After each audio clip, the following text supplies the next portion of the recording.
Hello and welcome everyone to Prayas JEE. मैं हूं आपका मैथमेटिक्स मेंटर मानवेंद्र। आज हम लोगों को क्लास 11 के सेट्स का लेक्चर 4 शुरू करना है। तो हम लोगों ने वेन डायग्राम्स डिटेल में पढ़ लिए थे, ऑपरेशंस ऑन सेट्स भी कर लिया है। अब आगे हमें करना है एप्लीकेशन ऑफ सेट्स। सेट पे बेस्ड क्वेश्चंस कैसे वेन डायग्राम से सॉल्व होते हैं, हमें ये देखना है। तो finding number of elements in different sets. तो फर्स्ट रूल है हमारे पास n of a union b is equal to n of a plus n of b minus n of a intersection b। ये n क्या है यहाँ पे? Cardinal number. तो a union b is equal to a plus b minus a intersection b। पहले हम लोग इसे प्रूव कर लेते हैं एक बार। तो लेफ्ट हैंड साइड में हमें a यूनियन b दिया हुआ है। तो a यूनियन b किस चीज़ को रिप्रेजेंट करेगा वेन डायग्राम में, वो हमें पता है। हम लोगों को ये प्रूव करना है कि अगर मैं राइट हैंड साइड भी शेड करूं तो वो भी ए यूनियन बी को ही रिप्रेजेंट कर रहा होगा। तो एन ऑफ ए, सबसे पहले मैं ए को शेड कर लेता हूं। तो ए को शेड किया तो ये ए का पूरा सर्कल हमें शेड करना है। नेक्स्ट एन ऑफ बी, तो एन ऑफ बी के लिए बी का कंप्लीट सर्कल आ जाएगा। Minus n of A intersection B, तो इन दोनों में हम लोग देख सकते हैं कि ये वाला जो पोर्शन है, ये जो इंटरसेक्शन वाला पोर्शन है, ये कितनी बार काउंट हो गया है? एक बार इस डायग्राम में और एक बार इस डायग्राम में। तो ये 2 बार हमारे पास काउंट हो गया है। 2 बार काउंट हो गया है, इसलिए हमने क्या किया, इसे एक बार सब्ट्रैक्ट कर दिया। तो हमारे पास फाइनली कौन सा रीजन रह जाएगा? सपोज मान लेते हैं कि ये वाला पोर्शन जो है फर्स्ट डायग्राम वाला सब्ट्रैक्ट हो गया है। तो हमारे पास फर्स्ट डायग्राम में ये वाला रीजन शेड हो जाएगा और सेकंड डायग्राम का जो रीजन शेड है वो कम्प्लीटली शेड कर देता हूँ मैं। तो आप लोग देख सकते हैं अब जो शेडेड रीजन है वो ए यूनियन बी को ही रिप्रेजेंट कर रहा होगा।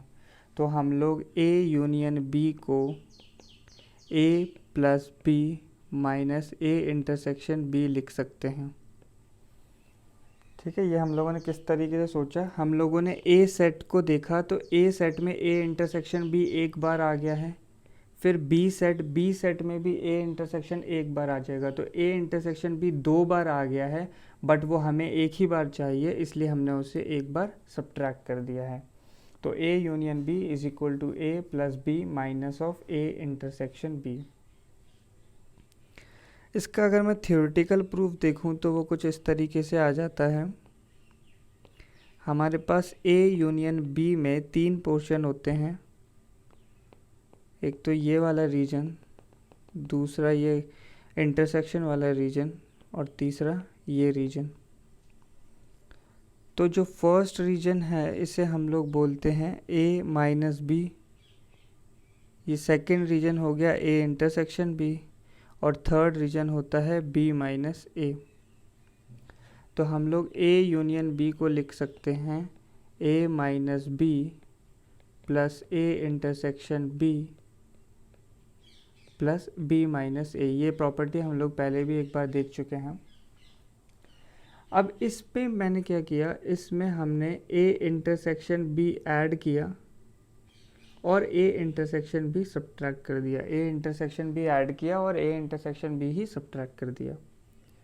अब देखो ये जो फर्स्ट 2 टर्म्स हैं, फर्स्ट 2 टर्म्स क्या हो गए, A minus B plus A intersection B. तो ए माइनस बी यानी ये जो फर्स्ट वाला रीजन था और ए इंटरसेक्शन बी ये जो डॉटेड वाला रीजन है।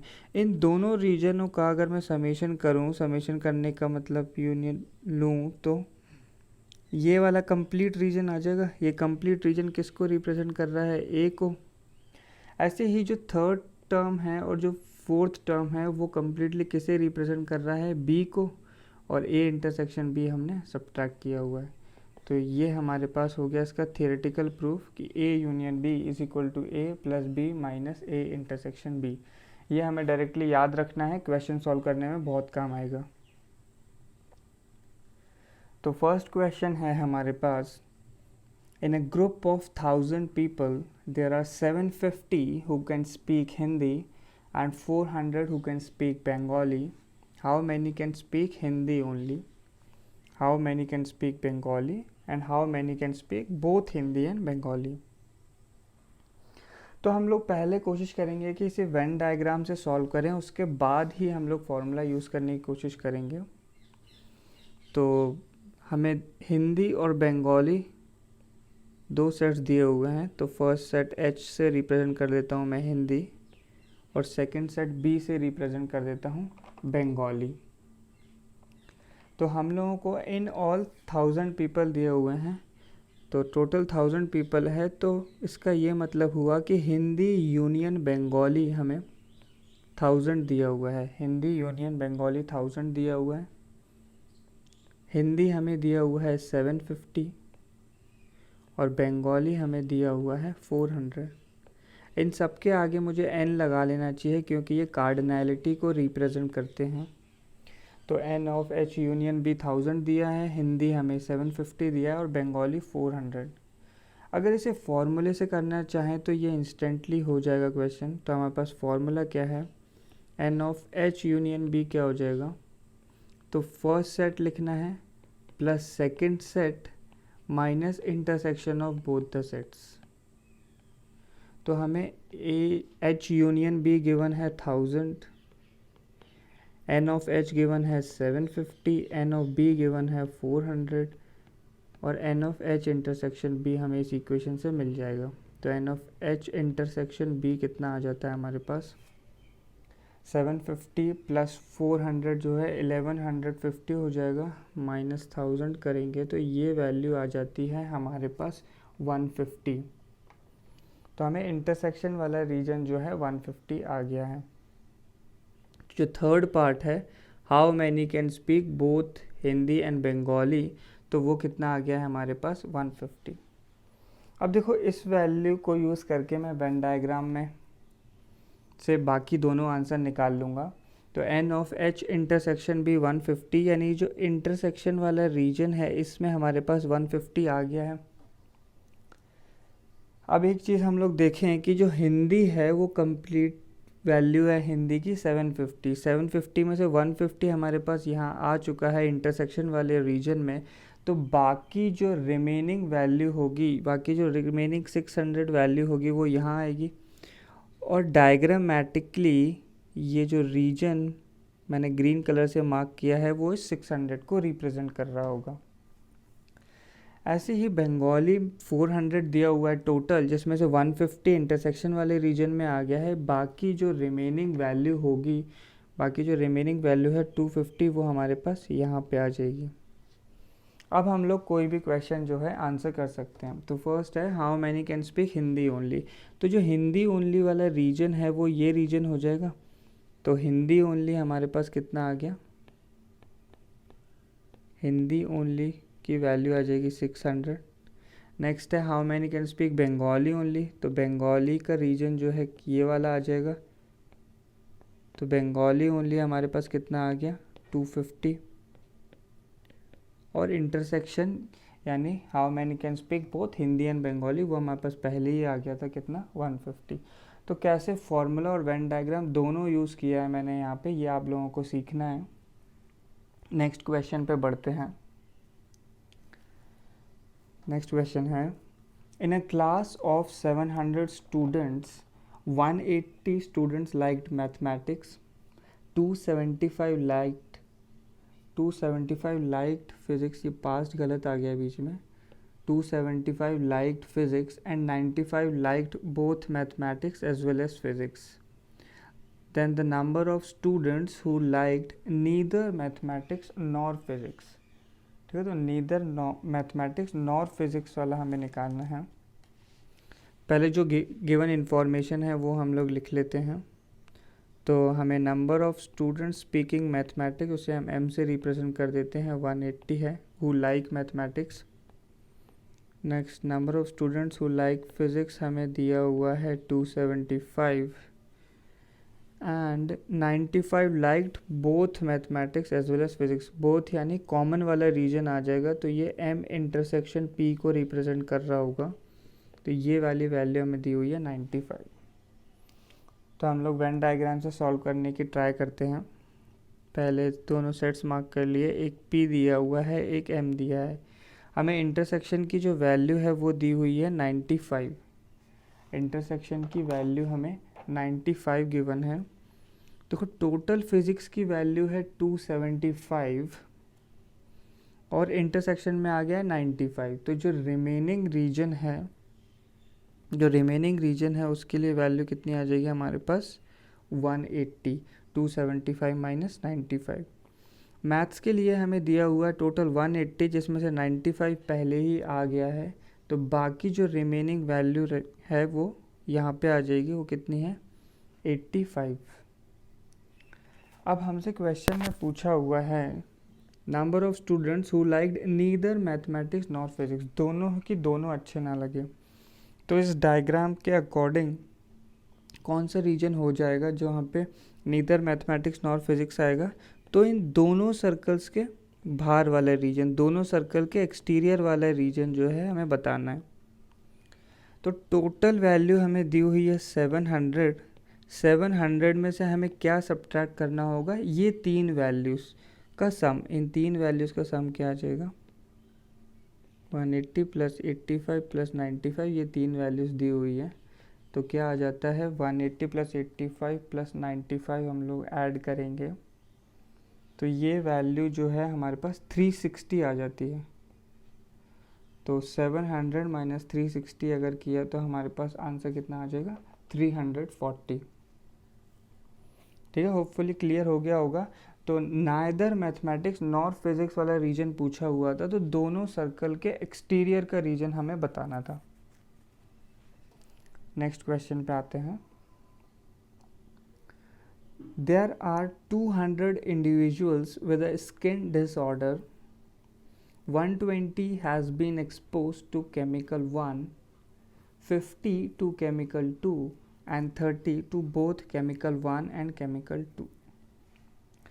तो टोटल इंडिविजुअल्स जो हैं वो हमें 200 दिए हुए हैं, जिसमें से केमिकल 1 के एक्सपोज्ड इंडिविजुअल्स हमें दिए हुए हैं 120।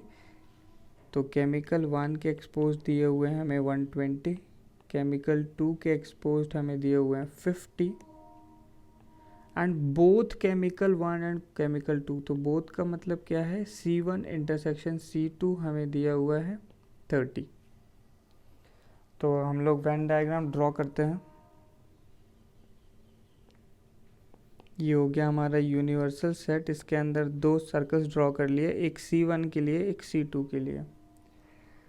तो जो इंटरसेक्शन वाला रीजन है उसकी वैल्यू हमें दी हुई है 30। तो इंटरसेक्शन वाले रीजन में मैंने 30 लिख दिया है। नेक्स्ट C1 की जो टोटल वैल्यू है वो हमें दी हुई है 120। 120 में से 30 पहले ही आ चुका है, तो बाकी रिमेनिंग कितना आ जाएगा 90। 90 किस रीजन को रिप्रेजेंट कर रहा होगा, इस शेडेड रीजन को। ठीक है, इसकी वैल्यू हो जाएगी 90। ओनली केमिकल 1 की वैल्यू हो जाएगी 90।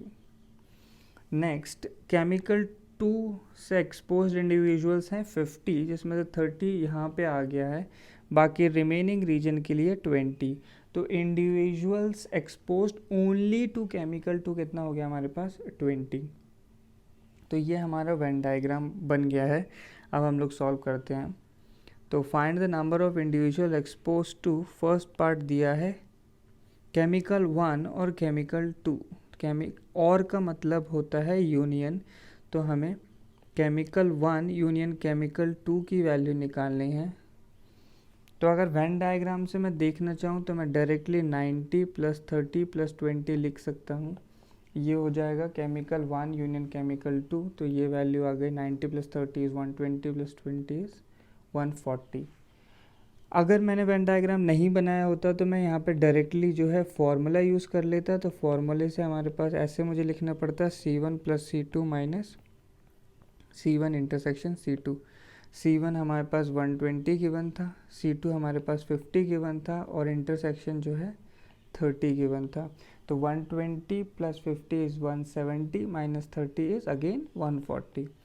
तो हम लोग वेन डायग्राम से करें या फॉर्मूले से, आंसर जो है सेम ही आएगा। तो फर्स्ट का आंसर हमारे पास आ गया है 140। सेकंड पे आते हैं chemical C1 but not C2।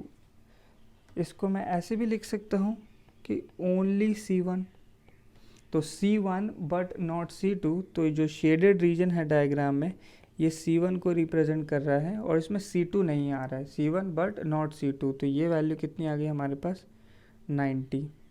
तो बी पार्ट का आंसर आ गया 90। सी पार्ट का देखते हैं, chemical C2 but not C1, C2 but not C1 या फिर ओनली C2, तो ये वाला रीजन आ जाएगा और इसका आंसर हो जाएगा हमारे पास 20। तो अगर हम लोग वेन डायग्राम ड्रॉ कर सकते हैं तो हम लोग इंस्टेंटली देखते ही बता सकते हैं जो भी वैल्यू क्वेश्चन में पूछी गई है। नेक्स्ट क्वेश्चन करते हैं, if A and B be two sets containing 3 and 6 elements respectively, तो A सेट में हमें दिए हुए हैं 3 एलिमेंट्स और B सेट में हमें दिए हुए हैं 6 elements. What can be the minimum number of elements in A union B, तो A यूनियन B की मिनिमम वैल्यू निकालनी है। Also find the maximum elements in A union B, तो A यूनियन B की मैक्सिमम और minimum दोनों values हमें निकालनी है। तो देखो A यूनियन B का फॉर्मूला हमारे पास क्या होता है, n of A plus n of B minus n of A intersection B। तो पहले मुझे क्या करना है, find the minimum value of A union B। तो minimum value of A union B के लिए, तो देखो A यूनियन B कहाँ से आता है, A प्लस B, इसमें से एक वैल्यू सब्ट्रैक्ट की जा रही है A इंटरसेक्शन B। तो मुझे A यूनियन B को मिनिमाइज करना है, यानी A इंटरसेक्शन B को मैक्सिमाइज करना होगा। अगर मैं A इंटरसेक्शन B की मैक्सिमम पॉसिबल वैल्यू निकाल के इस फॉर्मूले में सब्स्टिट्यूट कर दूं तो मुझे A यूनियन B की मिनिमम पॉसिबल वैल्यू निकल आएगी, क्योंकि A और B पहले से फिक्स्ड है, हमें दिए हुए हैं, बस A इंटरसेक्शन B की हमारे पास कमी है। बी फॉर्मूले में जो है माइनस लगा हुआ है, तो मिनिमम वैल्यू निकालने के लिए मुझे A इंटरसेक्शन B की मैक्सिमम वैल्यू लेनी होगी और मैक्सिमम वैल्यू निकालने के लिए A इंटरसेक्शन B की मिनिमम वैल्यू लेनी होगी। तो maximum value of A intersection B, intersection का मतलब होता है कॉमन पार्ट, तो कॉमन पार्ट को मुझे मैक्सिमाइज करना है A इंटरसेक्शन B में। A की वैल्यू 3 है और B की वैल्यू 6 है, इंटरसेक्शन मतलब कॉमन पार्ट, तो इसकी वैल्यू 3 है, इसमें 3 एलिमेंट्स हैं, इसमें 6 एलिमेंट हैं, तो ऑब्वियसली जो मैक्सिमम पॉसिबल वैल्यू आएगी इंटरसेक्शन की वो 3 ही आ सकती है। 3 से ज़्यादा कॉमन एलिमेंट्स नहीं हो सकते, क्योंकि A में इससे ज़्यादा एलिमेंट्स है ही नहीं। तो maximum possible value of A intersection B जो है 3 आ गई, तो minimum possible value of A union B हमारे पास कितनी आ जाएगी, 3 + 6 - 3 दैट इज़ 6। तो minimum possible value of A union B is 6। अब हम लोग maximum possible value of A union B निकालते हैं, तो A प्लस B तो आएगा ही आएगा, तो 3 + 6 minus minimum possible value of A intersection B। देखो इंटरसेक्शन का मतलब होता है कॉमन पार्ट, हमें 2 सेट्स दिए हुए हैं A और B और कोई इन्फॉर्मेशन नहीं है कि टोटल एलिमेंट्स कितने हैं। A में 3 एलिमेंट्स दिए हैं, B में 6 एलिमेंट्स दिए हैं, तो उनके कॉमन एलिमेंट्स मिनिमम कितने हो सकते हैं, 0 हो सकते हैं। ठीक है, तो मिनिमम पॉसिबल वैल्यू कोई इन्फॉर्मेशन अगर ना गिवन हो तो कितने हो सकते हैं, 0। तो हमारे पास maximum value of A union B कितनी आ जाएगी, 9 आ जाएगी। नेक्स्ट क्वेश्चन पे आते हैं, a survey shows 63% of the Americans like cheese whereas 76% like apple.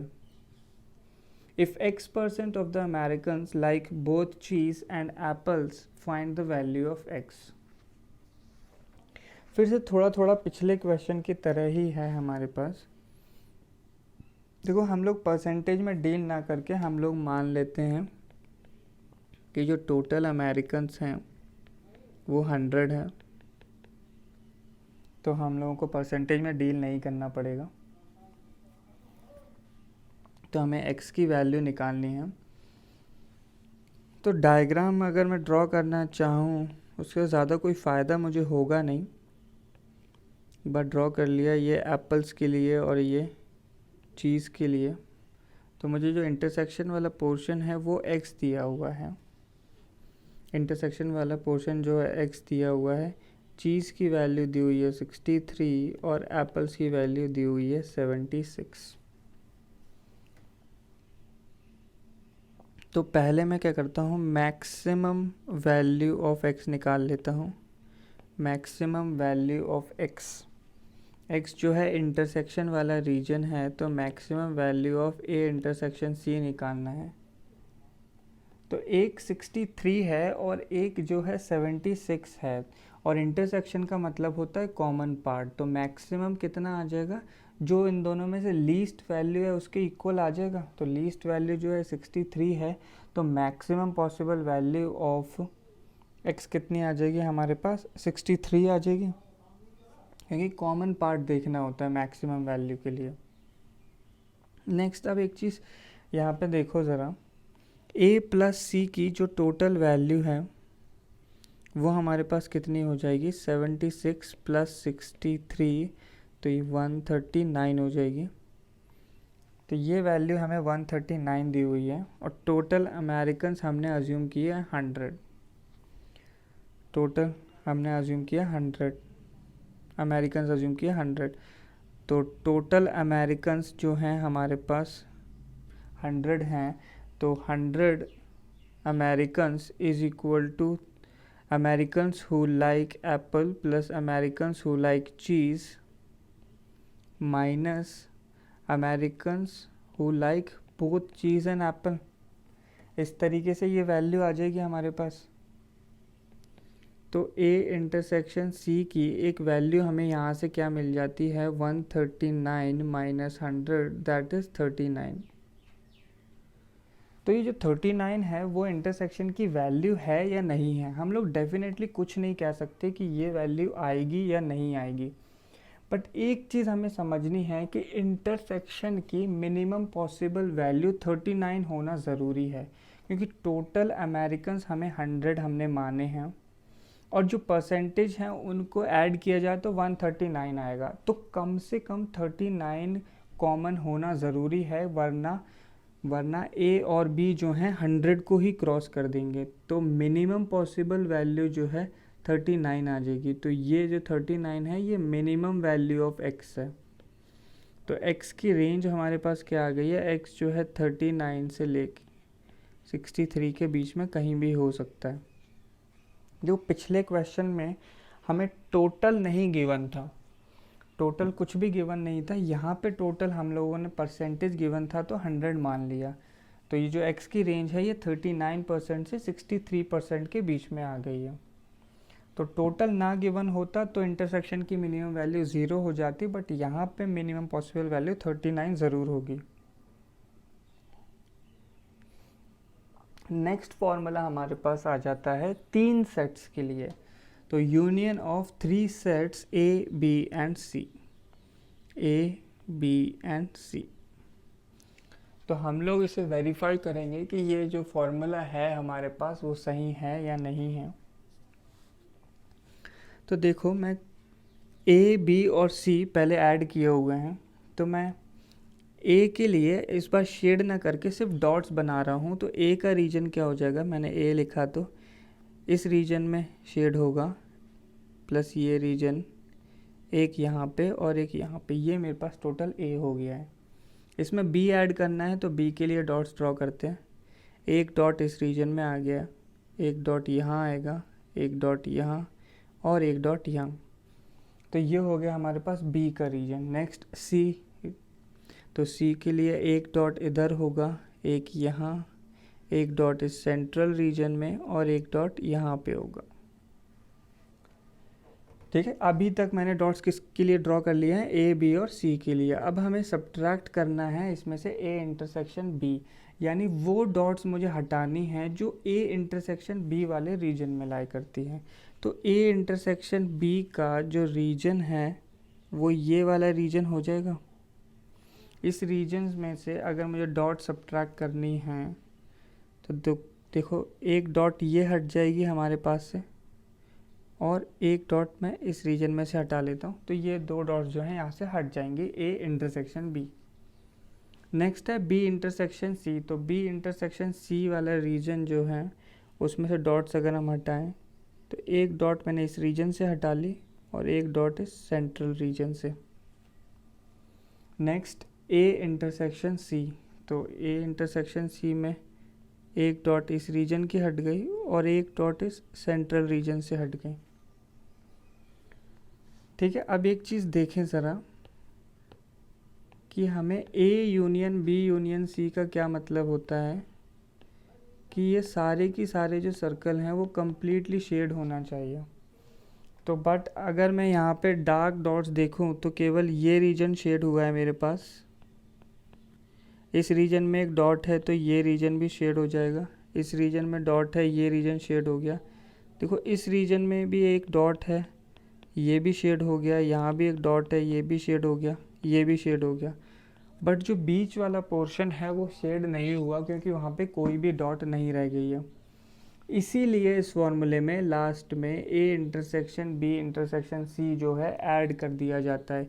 तो ये वाला जो रीजन है तीनों सर्कल्स का कॉमन रीजन होगा, तो इस छोटे रीजन में एक डॉट आ जाएगा तो ये भी शेड हो जाएगा। तो फाइनली हमें ध्यान रखना है A union B union C होता है हमारे पास A union B union C is equal to A plus B plus C. तो पहले क्या करना है, एक एक करके ऐड करना है, फिर दो दो के इंटरसेक्शन को सब्ट्रैक्ट करना है, जितने भी आप दो दो के पेयर बनाएंगे। फिर दो दो के इससे ज़्यादा पेयर नहीं बन सकते। अब तीन तीन के पेयर को ऐड करना है, तीन तीन के पेयर को ऐड करना है। तो ये एक जनरलाइज रूल है, इसे हम लोग आगे फर्दर चैप्टर्स में पढ़ेंगे। तो हमें इन तीन का यूनियन निकालना था, तो पहले मैंने क्या किया, एक एक करके सारे ऐड किए, फिर दो दो करके सब्ट्रैक्ट, फिर तीन तीन करके ऐड करना है। तीन, इससे और कोई कॉम्बिनेशन नहीं बन पाएगा तीन का यहाँ पे। तो ये फॉर्मूला डायरेक्टली हमें याद होना चाहिए, तभी हमसे क्वेश्चन सॉल्व होंगे 3 सेट्स के। तो कुछ एग्जांपल्स इस पे बेस्ड भी हम लोग कर लेते हैं।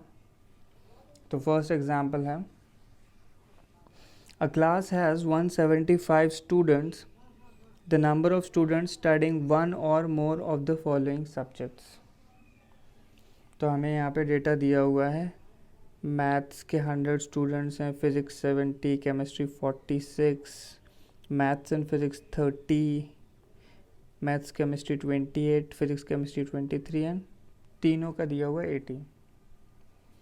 तो हम लोग मार्क कर लेते हैं वेन डायग्राम पे इस तरीके से, सब्जेक्ट्स के हिसाब से सर्कल को मार्किंग दे दी है, PCM फिजिक्स केमिस्ट्री मैथ्स की।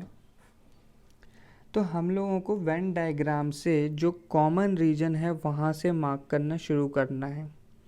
तो जो कॉमन रीजन है मैथ्स फिजिक्स केमिस्ट्री का, तो वो इन तीनों सर्कल का कॉमन पार्ट को रिप्रेजेंट कर रहा होगा। तो जो 18 है वो इन तीनों के कॉमन रीजन में आ जाएगा 18। अब इसके बाद देखो, फिज़िक्स एंड केमिस्ट्री जो है हमें 23 दिया हुआ है, और फिज़िक्स एंड केमिस्ट्री कौन से रीजन से पता चलेगा, इस वाले रीजन से। तो इस वाले रीजन की टोटल वैल्यू है 23, जिसमें से 18 हमारे पास पहले ही सेंट्रल रीजन में आ गए हैं। बाकी जो रिमेनिंग वैल्यू है वो हमारे पास इस रीजन में आ जाएगी। तो रिमेनिंग वैल्यू कितनी रह जाएगी, 5। दैट इज़ 23 माइनस 18 करना था, तो ये 5 आ जाएगा। अब नेक्स्ट देखो ज़रा, हमें दिया हुआ है मैथ्स एंड केमिस्ट्री दिया हुआ है 28। तो मैथ्स एंड केमिस्ट्री का जो रीजन है वो ये वाला रीजन आ जाएगा। तो ये वैल्यू हमें 28 दी हुई है और 18 हमारे पास पहले से आ गए, तो बाकी रिमेनिंग जो है यहाँ पे आ जाएगा 10। नेक्स्ट है मैथ्स एंड फिज़िक्स। तो मैथ्स एंड फिज़िक्स का जो रीजन है वो ये वाला रीजन होगा, कॉमन रीजन। तो मैथ्स एंड फिज़िक्स की वैल्यू है 30, 18 हमें पहले से दिया हुआ है, तो बाकी जो रिमेनिंग वैल्यू है कितनी रह जाएगी हमारे पास, 12। इसके बाद केमिस्ट्री की वैल्यू है 46। 46 में से देखो 3 वैल्यूज़ केमिस्ट्री में पहले से आ चुकी हैं, 5, 18 एंड 10। तो इनका सम कितना हो गया, 18 + 10 = 28 + 5 = 33। तो केमिस्ट्री की टोटल वैल्यू है 46, 33 पहले से आ चुका है, तो जो रिमेनिंग रीजन है उसकी वैल्यू कितनी हो जाएगी, 13। नेक्स्ट फिज़िक्स पे आते हैं। तो फिज़िक्स में पहले से ही कौन कौन सी वैल्यूज़ आ चुकी हैं, 5, 18 एंड 12। तो इनका सम कितना हो जाएगा, 18, 12, 30 + 5 = 35। 35 जो है पहले से हो चुका है और टोटल वैल्यू है 70, तो रिमेनिंग रीजन की वैल्यू भी कितनी हो जाएगी, 35 हो जाएगी। मैथमेटिक्स में देखो टोटल हमें दिया हुआ है 100, टोटल हमें 100 दिया हुआ है और 18, 12 और 10 पहले से आ चुके हैं। तो 18, 12 और 10 इनका सम हो गया है 40, टोटल है 100, तो रिमेनिंग रीजन की वैल्यू कितनी आ गई, 60। एक बार हमने जब वेन डायग्राम में ऐसे सारी वैल्यूज लिख ली, उसके बाद हम कोई भी क्वेश्चन ओरली सॉल्व कर पाएंगे। तो क्वेश्चन है हमारे पास, how many students are enrolled in mathematics alone. Mathematics alone वाला जो रीजन है इस डायग्राम में वो मैं शेड कर रहा हूँ। तो ये जो 60 वाला रीजन है ये मैथमेटिक्स अलोन वाला रीजन हो जाएगा। तो मैथमेटिक्स अलोन की वैल्यू आ गई हमारे पास 60। नेक्स्ट है फिज़िक्स अलोन। तो डायग्राम से देख सकते हैं आप लोग, फिज़िक्स अलोन की वैल्यू डायरेक्टली कितनी हो जाएगी, 35। ये जो ऊपर वाला रीजन है ये फिज़िक्स अलोन को रिप्रेजेंट कर रहा होगा। Next chemistry alone. तो केमिस्ट्री अलोन के रीजन की वैल्यू कितनी हो गई, 13 हो जाएगी। तो नेक्स्ट है हमारे पास आगे पूछा हुआ क्वेश्चन में, are there students who have not offered any one of the subjects. तो ऐसा भी कोई स्टूडेंट है क्या जिसको तीनों में से कोई भी सब्जेक्ट ना मिला हो।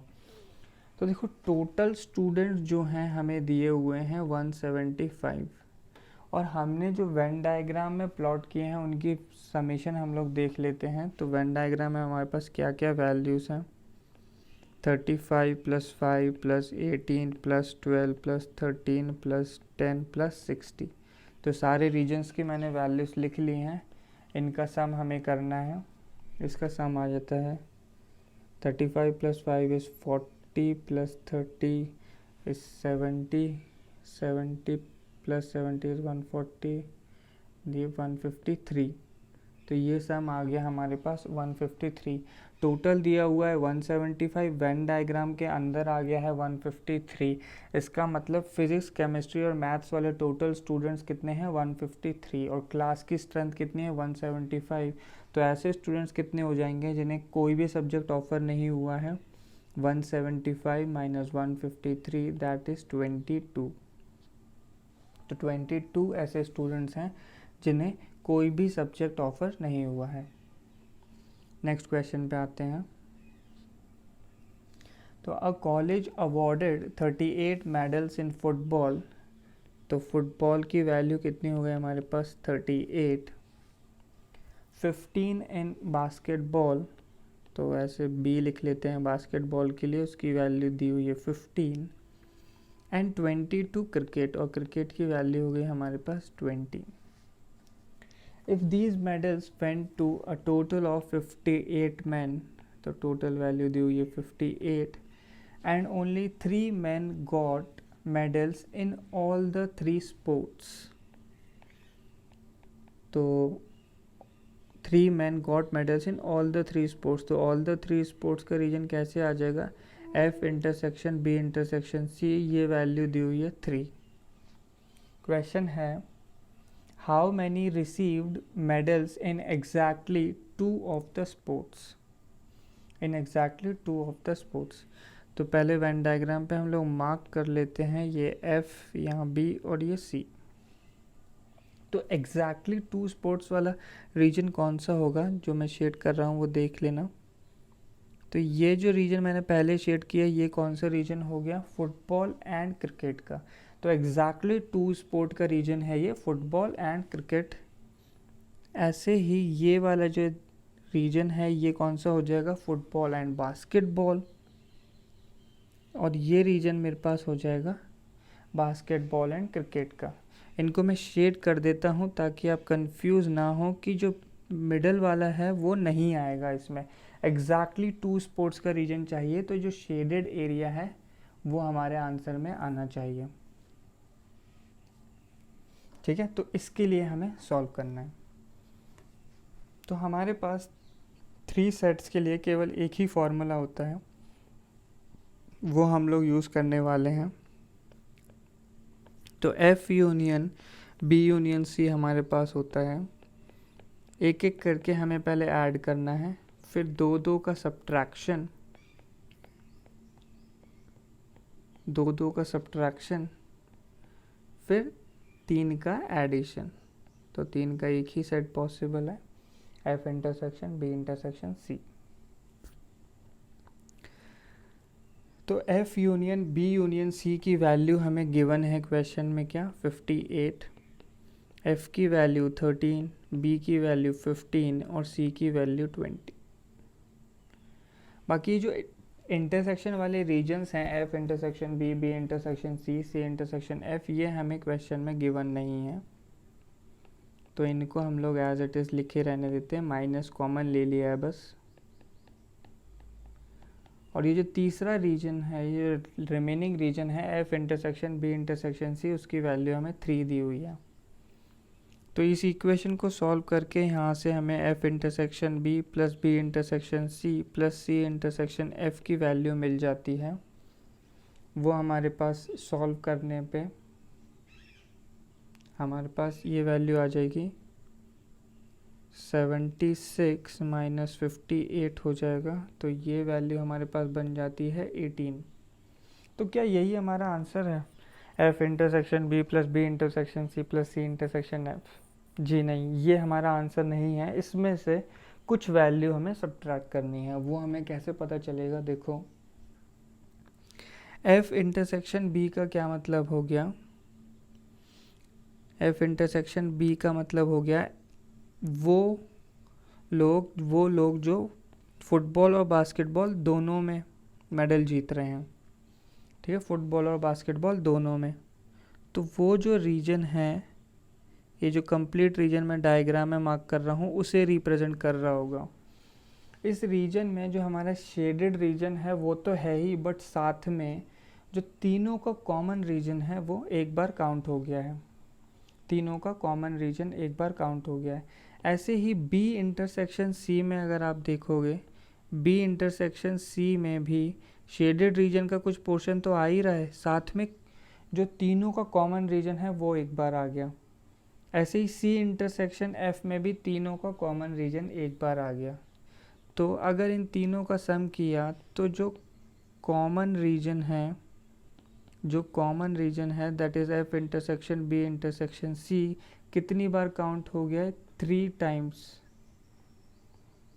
टाइम्स काउंट हो गया है। और हमारे फाइनल आंसर में हमें वो एक भी बार नहीं चाहिए, क्योंकि फाइनल आंसर जो है शेडेड रीजन है, उसमें जो इंटरसेक्शन वाला रीजन है वो नहीं आना चाहिए। तो हमें जो हमारा आंसर मिला है 18, उसमें से 3 टाइम्स हमें क्या सब्ट्रैक्ट करना होगा, जो कॉमन वैल्यू है दैट इज़ 3। तो 18 माइनस 9 हो जाएगा, तो फाइनल वैल्यू आ गई 9। तो एग्जैक्टली 2 स्पोर्ट्स में मेडल जीतने वाले कितने लोग हो जाएंगे, हमारे पास 9 लोग हो जाएंगे। नेक्स्ट क्वेश्चन पे आते हैं। तो in a town of 10,000 families, it was found that 40% families buy newspaper A, 20% families buy newspaper B, and 10% buy newspaper C. 5% buy A and B, 3% buy B and C, 4% A and C. If 2% families buy all the 3 newspaper, find the following. सबसे पहले तो हम लोग इन Venn diagrams को mark कर लेते हैं A, B और C करके, क्योंकि न्यूज़पेपर A, B और C इन्वॉल्व हैं हमारे पास। इसके बाद देखिए, हर इंफॉर्मेशन हमें परसेंटेज के फॉर्म में दी हुई है, तो हमें वैसे तो इस 10,000 फैमिलीज़ का परसेंटेज निकाल के यूज़ करना चाहिए, बट हम लोग क्या करने वाले हैं, instead of finding all the values, हम लोग क्या करेंगे, इनिशियली आंसर हम लोग परसेंटेज के फॉर्म में निकालेंगे और फाइनली हम लोग लास्ट में जो है वैल्यूज़ सब्सटीट्यूट कर देंगे। तो शुरू में हम लोग क्या करेंगे, 100% मान लेंगे, और 100% की वैल्यू हमारे पास कितनी है, 10,000 है। तो इस तरीके से अगर देखा जाए तो हमें गिवन है 40% फैमिलीज बाय न्यूज़पेपर ए, तो एन ऑफ ए की वैल्यू हो गई 40, 20% by B, n of B की वैल्यू हो गई 20, ऐसे ही एन ऑफ सी की वैल्यू गिवन है 10। 5% families by A and B, A and B का क्या मतलब हो गया, ए इंटरसेक्शन बी, तो 5% आ जाएगा इसके लिए। 3% बाय बी एंड सी, तो बी इंटरसेक्शन बी की वैल्यू 3 आ जाएगी। 4% बाय ए एंड सी, तो ए एंड सी की वैल्यू आ जाएगी 4। एक इन्फॉर्मेशन और गिवन है, 2% families by all the 3 newspapers, तो ऑल द 3 न्यूज़पेपर का मतलब क्या हो जाएगा, A intersection B intersection C, इसकी वैल्यू हमें गिवन है 2। हमें इसे वेन डायग्राम से सॉल्व करते हैं, तो हमें A intersection B intersection C की वैल्यू 2 दी हुई है, इसका मतलब जो कॉमन रीजन है उसकी वैल्यू हमें 2 गिवन है। तो उसके बाद देखो ए इंटरसेक्शन सी की जो वैल्यू है वो कितनी है, 4 गिवन है हमें। तो ए इंटरसेक्शन सी जो है ये रीजन होगा, इसकी वैल्यू 4 गिवन है हमें। 2 हमारे पास पहले से आ गया है, तो बाकी रिमेनिंग की वैल्यू भी कितनी आ जाएगी, 2 आ जाएगी। नेक्स्ट हमारे पास है बी इंटरसेक्शन सी, तो बी इंटरसेक्शन सी वाला रीजन ये हो जाएगा, तो उसकी वैल्यू जो है हमारे पास 3 है। 3 में से 2 पहले से आ चुका है, तो बाकी की वैल्यू कितनी हो गई हमारे पास, 1 हो जाएगी। नेक्स्ट ए इंटरसेक्शन बी, तो ए इंटरसेक्शन बी वाला रीजन जो है ये वाला रीजन हो जाएगा, जिसमें से 2 हमें आ गया है, टोटल वैल्यू है 5, तो रिमेनिंग की वैल्यू हो गई कितनी, 3। तो यहाँ तक हमारे पास 2-2 के इंटरवल्स वाला सब कुछ आ चुका है। अब फाइनल वैल्यूज़ पे आते हैं। एन ऑफ सी जो है हमें 10 दिया हुआ है, यानी सी की जो टोटल वैल्यू है वो 10 है। सी के अंदर पहले से क्या क्या आ चुका है, 2, 2 एंड 1, दैट इज सम हो गया 5, तो 10 में से 5 पहले से आ चुका है, तो रिमेनिंग की वैल्यू कितनी हो जाएगी, 5। Next n of B is equal to 20, n of B, तो 3, 2 और 1 पहले से आ चुका है बी के अंदर, दैट इज 6, तो 20 में से अगर 6 किया तो हमारे पास रिमेनिंग रह जाएगा 14। ए सेट पे आते हैं, ए की टोटल वैल्यू है हमारे पास 40, और पहले से ए में क्या क्या आ चुका है, 3, 2 एंड 2, दैट इज 7, तो रिमेनिंग वैल्यू कितनी हो जाएगी ए की, 33। ठीक है, तो इस तरीके से हमने वेन डायग्राम्स में सब कुछ लिख लिया है। अब बस हमें क्वेश्चन को सॉल्व करना है। तो फर्स्ट पार्ट है families which bye A only, newspaper A only, तो न्यूज़पेपर ए ओनली वाला जो रीजन है डायग्राम में, कौन सा रीजन हो जाएगा, ये जो रीजन मैं शेड कर रहा हूँ, तो ए ओनली की वैल्यू कितनी हो जाएगी, 33%। ठीक है, हम लोगों ने परसेंट ड्रॉप किया था, ए की वैल्यू कितनी हो जाएगी, 33%, तो 33% ऑफ 10,000, तो 33% ऑफ 10,000 कैसे निकालेंगे, 33/100 इंटू 10,000, इस तरीके से हम लोग निकाल सकते हैं। इसको आप कैलकुलेट करोगे तो ये वैल्यू आ जाएगी 3300। नेक्स्ट है हमारे पास बी ओनली, तो बी ओनली वाला रीजन जो है ये 14 वाला रीजन आ जाएगा, तो बी ओनली की वैल्यू आ जाएगी 14% ऑफ 10,000, तो ये आप लोग कैलकुलेट करोगे तो हम लोग देखते ही बता सकते हैं ये वैल्यू जो है कितनी आनी चाहिए, 1400 आएगी। लास्ट हमें दिया हुआ है none of A B and C, तो ये कैसे सॉल्व होगा, none of A B and C कौन सा रीजन होगा, तो ये जो डायग्राम यहाँ पे है इसमें जो वाइट रीजन है वो रेक्टेंगल, उसमें जो सर्कल्स के एक्सटीरियर वाला रीजन होगा, जो सर्कल्स के एक्सटीरियर वाला रीजन होगा वो none of A B and C को रिप्रेजेंट कर रहा होगा। ए बी और सी में से कोई भी वैल्यू नहीं आनी चाहिए, तो वो मैं कैसे निकालूंगा, तो मैं अंदर का समेशन कर लेता हूँ। अंदर की परसेंटेज का जो समेशन है वो मेरे पास कितना आ जाएगा, 33 + 3 + 2 + 2 + 14 + 1 + 5, ये वैल्यू यहाँ से हमारे पास आ जाएगी। तो इसका अगर मैं समेशन कर लूँगा तो यहाँ से मेरा आंसर निकल आएगा। तो इसका समेशन करते हैं 33 plus 36 plus 4 is 40, 54 plus 1 55 plus 5 is 60। तो यहाँ से जो वैल्यू है वो कितनी आ जाती है हमारे पास, 60% आ जाती है। ठीक है, तो ए बी एंड सी की वैल्यू जो है 60% आ जाएगी। तो none of A B and C की वैल्यू कितनी आ जाएगी, 100 minus 60 that is 40%, and 40% of 10,000 would be 4,000। ठीक है, होपफुली क्लियर हो गया होगा। हमने शुरू में परसेंटेज यूज़ नहीं किया, हमने लास्ट में सारी वैल्यूज़ निकाली और फिर जो है परसेंटेज को 10,000 टोटल के लिए निकाला है। तो यहाँ तक हम लोगों का वेन डायग्राम्स के जो एप्लीकेशन है वो ख़त्म हो जाते हैं। आप लोग बुक्स वगैरह चेक करेंगे तो उनमें और भी बहुत फार्मूले होते हैं, बट अगर हमें ये 2 फार्मूले याद हैं और हमें वेन डायग्राम्स अच्छे से यूज़ करना आता है तो हम लोग सारे क्वेश्चंस कर सकते हैं। तो अगर आपको सारी चीज़ें क्लियर हो गई हो तो please like the video, share it with your friends and classmate and subscribe to this channel for more such videos. इस वीडियो के बाद हम लोग कुछ प्रैक्टिस वीडियोस करेंगे जिसमें केवल क्वेश्चन प्रैक्टिस होगी, बाकी सेट्स की जो थ्योरी है वो यहाँ तक ख़त्म हो चुकी है। Thank you.